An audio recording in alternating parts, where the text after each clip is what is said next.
hoje vamos mergulhar no universo criativo de um baiano que cada vez mais se destaca aqui no Brasil e no exterior. Ele é arquiteto, urbanista, ator, diretor e dramaturgo. Foi premiado como o melhor diretor do Prêmio Braskem de Teatro pela peça Compadre de Ogum no ano passado. Além de tudo isso, ele ainda é um curioso incansável, pois assim como mergulha de cabeça nas histórias, nos personagens, ele pesquisa sobre as artes cênicas. Meu convidado de hoje é Edivar Passos. Oi, boa noite, Edivar. Boa noite, um prazer receber você aqui. Prazer é todo meu. Muito obrigado pelo convite. Agora, para a gente começar esse bate-papo, não há como não perguntar, assim, como é que tudo começou, né? Começou pelo teatro, começou pela arquitetura. Como é que começou essa vida, esse mergulho nas artes? Eu fui um cara que teve uma experiência bem sucedida com o teatro ainda na escola. E as pessoas às vezes dizem que o teatro às vezes é um caminho sem volta. E comigo foi assim. Eu comecei fazendo teatro na escola, fiz um espetáculo que se chamava Tuberculose e o Bacilo. E ainda lembra, né, dos detalhes? Lembro. Não tem como esquecer, né? Lembro. Era um espetáculo sobre a segunda geração de poetas românticos do Brasil.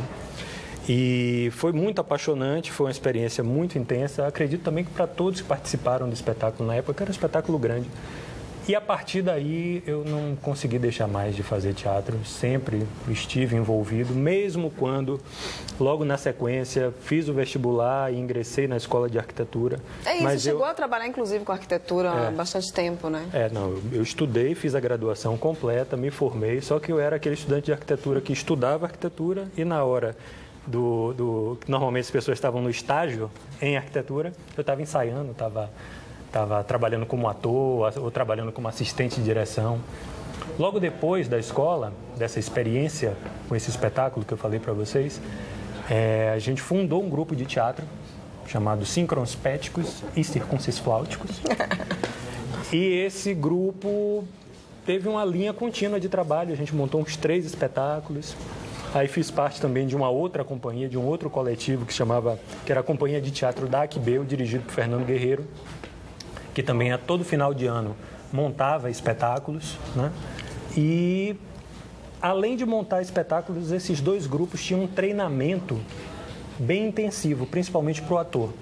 E aí foi uma oportunidade muito boa de trabalhar com profissionais que eram já da escola de teatro, como o Celso Júnior, como o Arildo Deda, como Nádia Turenko, né?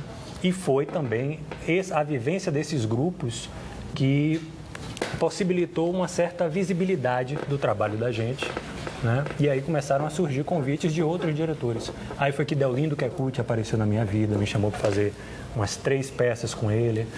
Fernando Guerreiro, que já era o diretor da Companhia da Aquibeu, me chamou para fazer outros trabalhos fora da companhia, inclusive bastante como assistente de direção dele. E aí eu acho que vem essa formação de diretor, de encenador, vem desse período, né? Então acabou que sua vida, naturalmente, ela acabou sendo direcionada para as artes cênicas, né? E, apesar de você passar por toda a parte acadêmica da arquitetura, naturalmente sua vida seguiu outro caminho, né? Teve um momento que parecia que ia ter um racha, que eu não ia conseguir trabalhar ao mesmo tempo nos 2 mundos, de estudar arquitetura e trabalhar com teatro. Mas eu encontrei um professor na escola de arquitetura que me fez a seguinte proposição: você não pode abrir mão dessas duas formações, você não pode abrir mão desses 2 campos. E aí a partir do momento que eu encontrei esse professor, que se chamava professor Manuel José Ferreira de Carvalho, aí foi que eu consegui conciliar esses conteúdos e, inclusive, assim, quando eu me formei em arquitetura, foi com um trabalho final de graduação que era uma tentativa de conciliar essas 2 áreas. Era um projeto de desenho urbano, mas que levava em conta o que o espaço que eu estava projetando oferecia de espetacular. Então, essa foi a forma que eu encontrei para poder levar as 2 coisas até o fim, entendeu? Consegui terminar o curso de arquitetura. Agora, depois, né, e antes de tudo isso, existe essa relação com a encenação, né, com a vivência de um ator. E dessa vivência, você sentiu necessidade de dar um passo maior.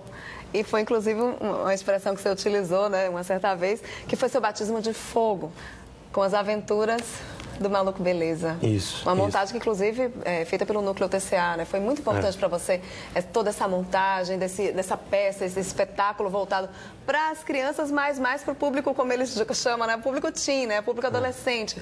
Foi muito forte para você essa vivência? Ah, não, sem dúvida nenhuma. Teve um momento da minha vida que eu passei 2 anos só trabalhando como arquiteto na Secretaria de Desenvolvimento Urbano. E aí, nesse período, eu pensei assim, não, eu preciso de alguma forma reconfigurar minha relação com o teatro, eu preciso voltar para o teatro. E foi nesse repensar que aí eu disse assim, eu percebi que eu tinha ideias, tinha projetos que tinham a possibilidade de ter vida própria. E o Aventuras do Maluco Beleza foi um deles. Eu, durante um bom tempo, tentei emplacar o Aventuras, mas essas coisas elas não são assim da noite para o dia. Você precisa de um tempo de investimento nos projetos. E calhou que depois de uns 3 ou 4 anos tentando colocar o espetáculo em cartaz, aí ele já estava um projeto bem formatado, revisto. Eu coloquei e submeti ele ao edital do Teatro Castro Alves e, para sorte nossa, ele foi selecionado. E assim, acabou que, digamos, a primeira experiência profissional encenando, não que eu não tivesse trabalhado como encenador antes, já tinha feito isso na academia. Mas a primeira experiência como encenador profissional acabou sendo nesse lugar de muita responsabilidade, sim, que é o Núcleo. Com certeza. O Núcleo do Teatro Castro Alves é talvez a circunstância com mais visibilidade e prestígio mesmo, né, que um encenador pode ter. Para quem inclusive não conhece a peça, a gente está vendo inclusive imagens agora, é uma peça musical, né, voltada, falando aí sobre o universo infantil de Raul Seixas, da vivência dele com o irmão Plínio, inclusive Plínio que você viveu, né, olhou toda essa infância através dos olhos de Plínio. Foi forte para você ter essa experiência antes de fazer montar todo esse espetáculo? Desde a adolescência eu já era fã de Raul, mas quando eu me tornei comecei a trabalhar como ator e Deolindo Kekuchi me chamou para fazer uns trabalhos. Um dos trabalhos que ele me chamou foi Raul Seixas, A Metamorfose Ambulante, que é um espetáculo biográfico do Raul. E nesse espetáculo ele me chamou para fazer o irmão de Raul, me chamou para fazer Plínio.